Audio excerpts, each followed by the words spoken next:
বৃষ্টি হইলে বা আমি যে পানিটা দেবো পানিটা খুব দ্রুত কয়েকদিনের লাগি থাকবো এই জায়গায়। আর যদি মাটিটা শক্ত থাকে তাহলে পানিটা শুষে পড়ে। আতা ফল গাছ, এটা হলো গিয়ে ফলজ গাছ। এটা পশু পাখির খাদ্যের জন্য খুবই উপযোগী, কারণ আতা ফলের ফলটার যে আবরণটা এটা খুবই নরম হয়, আর পশু পাখি খুব সহজে এটা আহার করতে পারে। কারণ আমাদের বন বিভাগে বনজ জায়গায় পাহাড় অঞ্চলে খাদ্যর সংকট থাকার কারণে পশু পাখি কিংবা বানর লোকালয়ে চলে যাচ্ছে। আর আমার উদ্দেশ্য হলো যাতে বনের আশপাশে ফলজ ঘাসের ভরপুর থাকে।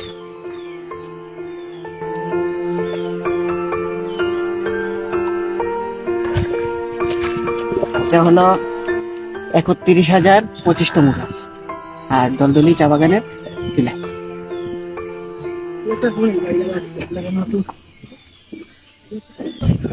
এটা কাঠবাদাম গাছ, কিছুদিন আগে লাগানো গাছ, উত্তপ্ত রোদেই লাগানো, কিন্তু যত্ন পাওয়ার ফলে এখন এটা সতেজ আছে, পাতাগুলো সতেজ আছে।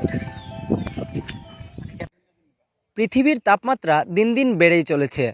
বৈশ্বিক উষ্ণায়নের ক্ষতিকর প্রভাব এসে পড়েছে আমাদের পরিবেশ এবং প্রতিবেশে। এমন বাস্তবতায় সিলেটের বৃক্ষ শাকির নিভৃতে কাজ করে যাচ্ছেন। ব্যক্তিগত পর্যায়ে 31,025টি গাছ ইতোমধ্যে রোপণ করেছেন সিলেটের আনাচে কানাচে। গাছ লাগানোর প্রতি আপনার আগ্রহ জাগলো কিভাবে?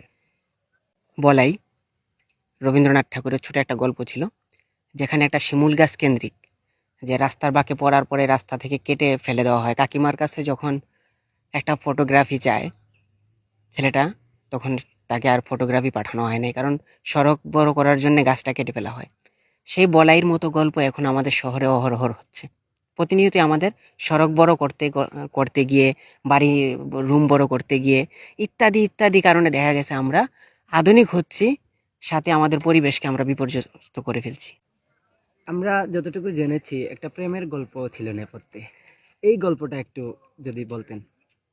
অনেকে অনেকভাবে অ্যাপ্রোচ করে বা প্রপোজ করে, হয়তোবা আমারটা ছিল ভিন্ন, যে গাছ লাগিয়ে গাছ রোপণ করে ইমপ্রেস করে, যেটা হোক একটু ব্যতিক্রম আর কি। অনেকে ধরেন গোলাপের ফুল দিয়ে আহ্বান করে। আমার থিম ছিল যে আমি এমন একটা গাছ রোপণ করব যেটা গাছ থেকে যাবে, কিন্তু স্মৃতি থেকে যাবে।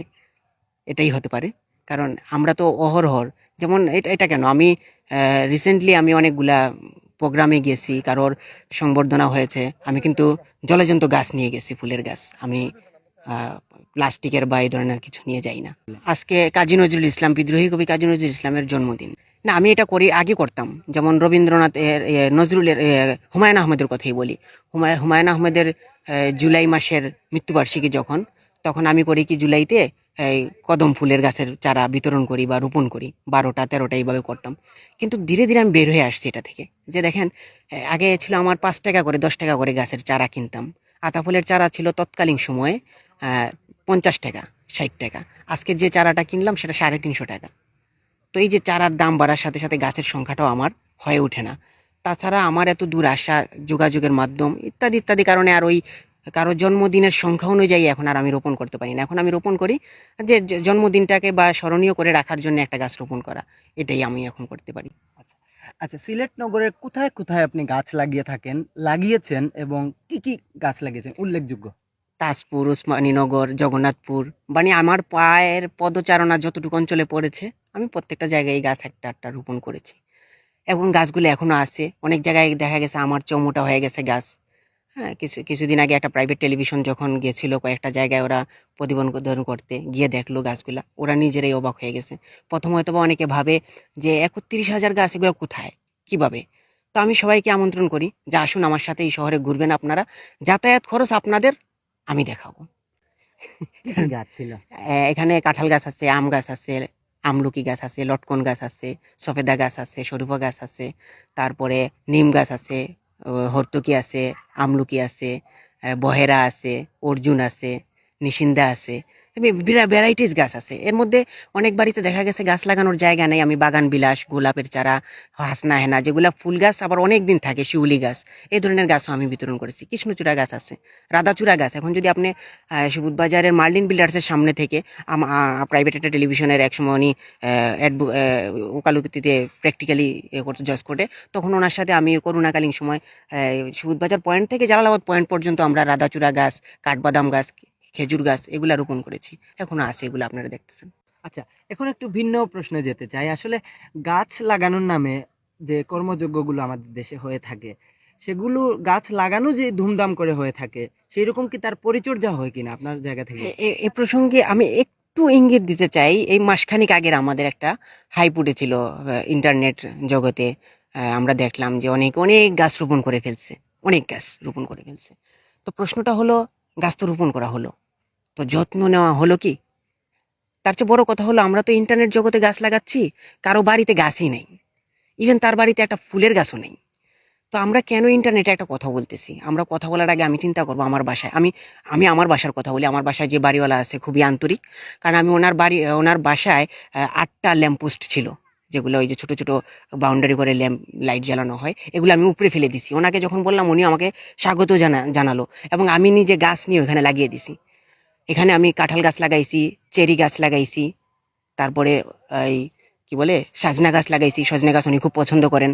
আমি এই ধরনের গাছ লাগিয়ে ওনার পছন্দটাও ঠিক রইলো।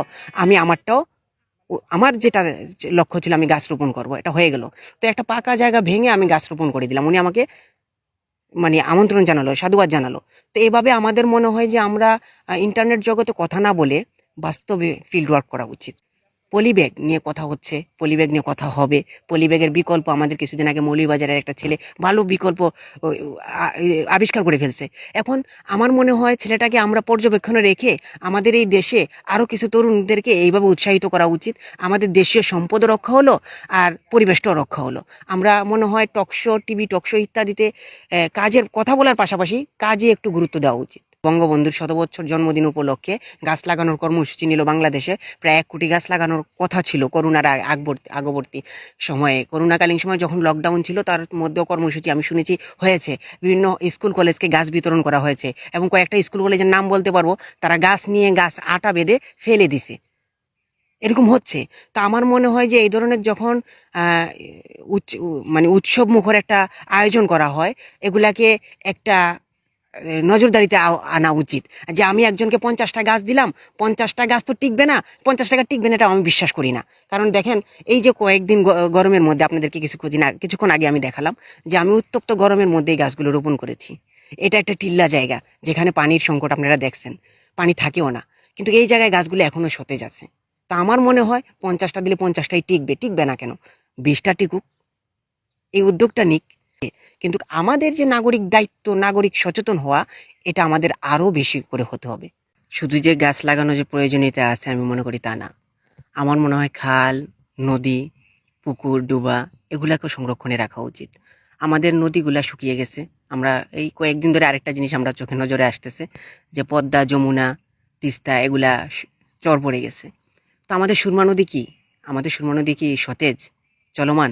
না, এখানে তো আরো করুণ অবস্থা। খালগুলা নেই বললেই চলে। সাগরদিঘির পার খালে একটা সময় দেখতাম মানুষ গোসল করত, নৌকা চলতো। এখন তা তো দূরের কথা, হাঁটু জলও নাই। তো এর কারণটা আমরাই। আমি, আপনি, আমরা নাগরিকরা, পাশাপাশি আমাদের সরকারি উদ্যোগ, পাশাপাশি রাজনীতি ব্যক্তিদেরকে এগিয়ে আসতে হবে। পাশাপাশি যারা নগরপিতা দায়িত্ব পালন করতেছেন, ওনারাও এগিয়ে আসতে হবে। ওনাদের সদিচ্ছার মাধ্যমে কিন্তু আমাদের পরিবেশের যে এই যে তাপমাত্রা নিয়ন্ত্রণে রাখা সম্ভব। কার্বন ডাই অক্সাইড যত আপনি নিয়ন্ত্রণে রাখবেন, তাপমাত্রা তত নিয়ন্ত্রিত থাকবে। গাছ রোপণের ক্ষেত্রে বন বিভাগ থেকে একটা বিষয় দেখা যাচ্ছে যে গত বছর ওরা বন বিভাগ থেকে যে বনজ গাছগুলা দিল, ফলজ গাছ নেই। তো আমার মনে হয় ফলজ গাছগুলো বৃদ্ধি করা উচিত। কারণ পশু পাখির খাদ্যেরও একটা সংকট পড়ে গেছে বন বিভাগে। আপনি যদি ইকো পার্কে যান, ইকো পার্কে কয়টা গাছে আপনার ফলজ গাছ আছে? ইকো পার্কে বা এই যে বন বিভাগের যে ভিতরে এই এই ফলের সিজনে আপনি কয়টা গাছে দেখবেন প্রচুর ফল আছে? নাই। কারণ কি? ফলেজ গাছ থাকলে আমাদের বানর, পশু পাখি ইত্যাদি এরা লোকালয়ে যাবে না, এরা আমার আপনার ক্ষতি করবে না, এরা এখানেই খাদ্য সংরক্ষণ বা খাদ্য আহার করে জীবিকা নির্বাহ করতে পারবে। আর তাপমাত্রা নিয়ন্ত্রণের জন্যে গাছের পাশাপাশি, যে আমি আগেই বললাম যে গাছের পাশাপাশি নদী, খাল এগুলাকে সংরক্ষণ করতে হবে। আমাদের পরিবেশে ময়লা আবর্জনাকে নিয়ন্ত্রিত করতে হবে। প্লাস্টিকের ব্যবহার নিয়ন্ত্রণ রাখতে হবে। কার্বন ডাই অক্সাইড নিঃসরণ কমাতে হবে। তাহলেই তাপমাত্রা নিয়ন্ত্রণে থাকবে। আমি যদি গাছই লাগিয়ে গেলাম, পরিবেশের আর বাকিগুলাকে ব্যালেন্স ঠিক রাখতে হবে। একটা ব্যালেন্স ঠিক না থাকলে আপনি কখনো পরিবেশকে নিয়ন্ত্রিত করতে পারবেন না।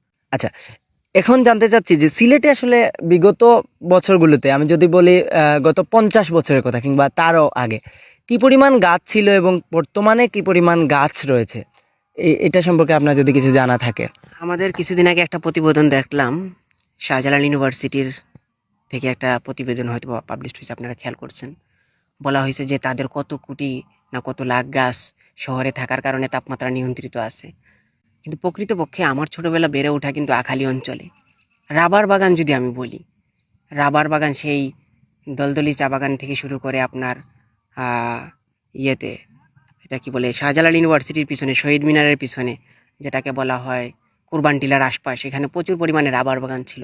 এখন ঘনবসতি গড়ে উঠছে, রাবার বাগান নাই। এই যে রাবার বাগান যে নাই সিলেট শহরে, আমি আপনি কিন্তু কখনো এটা বলতেছি না। বেশি দূর যাওয়া লাগবে না, লাকাতুরা স্টেডিয়ামের আশপাশে কিন্তু রাবার বাগানগুলো প্রায় মানে কি করা হইতেছে, কেটে বিলুপ্তর পথে।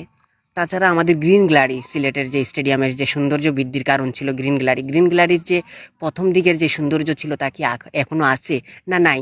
বিভিন্ন কারণে আমরা সিলেট শহরে, আমরা মনে করি একটা প্রচারণা হয় সিলেট শহরে প্রচুর পরিমাণ পাহাড় আছে, গাছ আছে, শীতল পরিবেশ। কেন, সিলেটের সবচেয়ে শীতলতম শহর এই জেলা ছিল শ্রীমঙ্গল। আজকে শ্রীমঙ্গলের অবস্থাটা কি? শ্রীমঙ্গলে তো বৃষ্টিপাত, তাপমাত্রা নিয়ন্ত্রিত না, অনিয়ন্ত্রিত তাপমাত্রা। তার মূল কারণ হলো গাছপালার পাশাপাশি আপনার পাহাড়কেও সংরক্ষণে রাখতে হবে। আমাদের পরিবেশ প্রতিবেশের জন্য কি কি ধরনের গাছ লাগানো উপযোগী এবং কোন সময়টাতে গাছ লাগানোটা বেশি জরুরি? গাছ উপযুক্ত সময় বর্ষার সিজন। তার একটাই কারণ, ধরেন আপনি দল বেঁধে উৎসব নিয়ে গাছ লাগালেন, কিন্তু এই গাছগুলোতে পানি যদি নাও দিতে পারেন, টানা ৬-৭ দিন যখন বৃষ্টি হয় গাছগুলা মাটির সাথে অ্যাডজাস্ট করে নেয়, তারা টিকে যায় এবং তারা নিজের পায়ে দাঁড়িয়ে যায়। তখন তাদেরকে আর যত্ন তেমন একটা না নিলেও হয়। কিন্তু এই যে আমি এই ৩৬৫ দিন, আমি যে বলি ৩৬৫ দিন আমি গাছের সাথে থাকতে চাই, আমি বলি এই কারণে, কারণ আমি একটা একটা দুইটা দুইটা করে গাছ লাগালে দেখা গেছে এই গাছগুলোর যত্ন আমিই নিতে পারি। কিন্তু আপনারা যারা দলবদ্ধভাবে গাছ লাগাবেন, অনেক দূর দূরান্ততে লাগাবেন, যেখানে যেতে পারবেন না, ওইখানে বর্ষা সিজনের জন্য উত্তম। তবে বাড়ির আশপাশে যদি কেউ লাগায়, তাহলে আমি তাকে বলবো না জট বাঁধা নিয়মে বর্ষা সিজনে থাকেন। আপনি আপনার মতো করে লাগান, আপনার বাড়িতে লাগাবেন, খালি জায়গায় লাগাবেন, আপনি লাগান, আপনি প্রতিদিন সকাল বিকাল যত্ন নেন, গাছ টিকবে। গাছের উপযুক্ত সময়, এই বাংলাদেশের মাটিটা হলো উর্বর মাটি, যেখানে আপনি একটা বীজ ফেলে রাখলে হয়ে যাবে। এখানে ফল উৎপাদন করা, খাদ্য উৎপাদন করা, শস্য উৎপাদন করা কষ্টের কিচ্ছু না, সবচেয়ে সহজ একটা জায়গা আমাদের মাটি, উর্বর মাটি। কি কি ধরনের ফল বা কি কি ধরনের বনজ, অর্থাৎ কি কি গাছ আমাদের বাংলাদেশের ভৌগোলিক যে পরিবেশ সেটার উপর নির্ভর করে কি কি ধরনের গাছ প্রয়োজনীয়তা আছে? আমার মনে হয় বেশি করে ঔষধি গাছটা আবার রোপণ করা উচিত। নিম গাছ কার্বন ডাই অক্সাইড শোষণ করে, নাগেশ্বর গাছ কার্বন ডাই অক্সাইড শোষণ করে, অর্জুন গাছ, এই ধরনের যেই ধরনের গাছগুলা না কার্বন ডাই অক্সাইড শোষণ করতে পারে, পরিবেশটাকে শীতল রাখতে পারে, এই ধরনের গাছগুলাকে যদি আমরা প্রচুর পরিমাণে জোর দেই, পাশাপাশি ফলের গাছটা এই কারণে, যদি আপনার আমার বাড়িতে আশপাশে ফলজ গাছ থাকে, তাহলে আমরা কিন্তু পুষ্টিকর খাদ্যটা, ফরমালিন মুক্ত খাদ্য, যেটা বলা হয় অর্গানিক খাদ্য, আমরা নিজেরাই খেতে পারি। তাই ফলজ গাছ, আমাদের দেশীয় ফলজ গাছগুলা, রাজশাহীর আম এখন আপনি আর বললেই রাজশাহী আমের চারা পাবেন না, কারণ আমাদের দেশে এখন হাইব্রিড আমের চারাগুলো প্রবেশ করে ফেলছে। তো আমার মনে হয় দেশীয় আমের চারাগুলো বেশি বেশি করে উৎপাদন করা উচিত, এগুলাকে বিভিন্ন জায়গায় ছড়িয়ে দেওয়া উচিত, এবং এগুলা আমাদের মা, ভাই, বোন, শিশুদের খাদ্যের একটা পুষ্টি চাহিদা, পুষ্টি গুণাবলী পূরণ করে। আমরা এখন রাত পোহালেই আমরা এখন ফরমালিন ভেজাল খাবার খাচ্ছি। তো মূল কারণ কি? আপনার বাড়িতে দালান করছেন ঠিকই, ৩ তলা ৪ তলা বাড়ি করছেন, আশপাশে আমার আরেকটা বিষয় আমি বলতে চাই, যে আমরা কিছুদিন আগে একটা স্মারকলিপিও দিছিলাম, চিঠি দিছিলাম, দরখাস্ত আকারে দিছিলাম ডিসি বরাবর, যে আমাদের শহরে যখন একটা বাড়ি নির্মাণ করা হবে, এই বাড়ির তে মিনিমাম ২টা গাছ থাকতে হবে। একটা ফুলের গাছ রাখুক উনি ওনার বাড়ির সৌন্দর্যের জন্যে, আর একটা ফলের গাছ রাখুক। একটা কাঁঠাল গাছ বা একটা আম গাছ থাকলে শিশুরা এখান থেকে তাদের ভালো একটা পুষ্টির খাদ্যটা পাচ্ছে, হ্যাঁ, অর্গানিক খাদ্য পাচ্ছে। এখানে আপনি অনলাইনে কল দিয়ে আর অর্গানিক খাবার খোঁজা লাগে না। তো এই জিনিসটা আমাদের আরও নজর দেওয়া উচিত। আপনার কাছ থেকে জানতে চাই, বিদেশি গাছের যে আমদানি, সেই আমদানিটা, বিদেশি গাছ আমরা যতটুকু জানি যে প্রচুর পানি শোষণ করে, এর পাশাপাশি আমাদের ভৌগোলিক পরিবেশের সাথে সেগুলো সামঞ্জস্য বা খাপ খায় না, বা অভিযোজন ক্ষমতা বলি সেটা নাই। তো আমাদের বাংলাদেশের প্রেক্ষাপটে বিদেশি গাছ আমদানি না করে দেশীয় গাছকে আর কিভাবে আহ, অধিকতরভাবে রোপণ করা যায়? দেখুন, আমরা বিদেশি গাছ যখন আনতেছি তখন দেখা গেছে আমরা গাছ সম্পর্কে জানিই না, না জেনেই নিয়ে আসি। তো আমাদের দেশে এখন বর্তমানে বিদেশি একটা গাছ সয়লাভ হয়ে গেছে চারপাশে, যে সেজিয়াম গাছটা। সেজিয়াম গাছটা কিন্তু বিশাল বড় হয়, অনেক বড় হয়, এবং আমি দেখলাম তো এটা ১০-১২ ফুট পর্যন্ত উচ্চতা হয়। আবার তার ব্যাসটা প্রায় 2 ফুট 2.5 ফুটও হয়ে যায়। তো কিছুদিন আগে আমার কিছু নিম গাছ কেটে ডিভাইডারে দেখা গেল সিজিয়াম গাছ লাগানো হয়েছে শহর জুড়ে। তো আমি রাগান্বিত হইনি, প্রথম দিকে রাগান্বিত হয়ে গেলাম। তারপরে সিজিয়াম গাছটা নিয়ে যখন একটু ঘাটাঘাটি করলাম, দেখলাম এটা অনেক বড় হয়। কিন্তু পরিবেশের জন্য তো আমাদের পরিবেশের জন্য এই গাছটা না। অস্ট্রেলিয়াতে এই গাছটা অহরহর, বা নিউজিল্যান্ডে আছে। তো আমাদের দেশে এটা আমরা না জেনে কেন আমদানি করলাম? পাতা লাল, পাতাবাহার এই নামে বিভিন্ন নামে এটাকে বিক্রি করা হইতেছে। তো আমাদের নার্সারিগুলাতে আরও তদারকি বাড়ানো উচিত, যে দেশীয় গাছ কিভাবে উৎপাদন করা যায়, বিদেশি গাছগুলা থেকে সরে আসা উচিত আমাদের। তো আমরা চোখের সৌন্দর্যের জন্য গাছ রোপণ না করে মনের সৌন্দর্য, পরিবেশের সৌন্দর্যের দিকেও লক্ষ্য রাখা উচিত। আমার একটাই চাওয়া থাকবে যে আমরা কথার চেয়ে যেন কাজ বেশি করতে পারি। প্লাস্টিকের বর্জনটা যেন আমরা বাস্তবে করতে পারি, মুখ দিয়ে নয়, হৃদয় দিয়ে বাস্তবে যেন আমরা করতে পারি। আর আরেকটা চাওয়া থাকবে যে পরিবেশের নদী, খাল, বিল, পাহাড় এগুলা যেন ধ্বংসের হাত থেকে নিজেরা রক্ষা করতে পারি। তাহলে পরিবেশ সুন্দর থাকবে, আমি আপনিও সুস্থ থাকবো।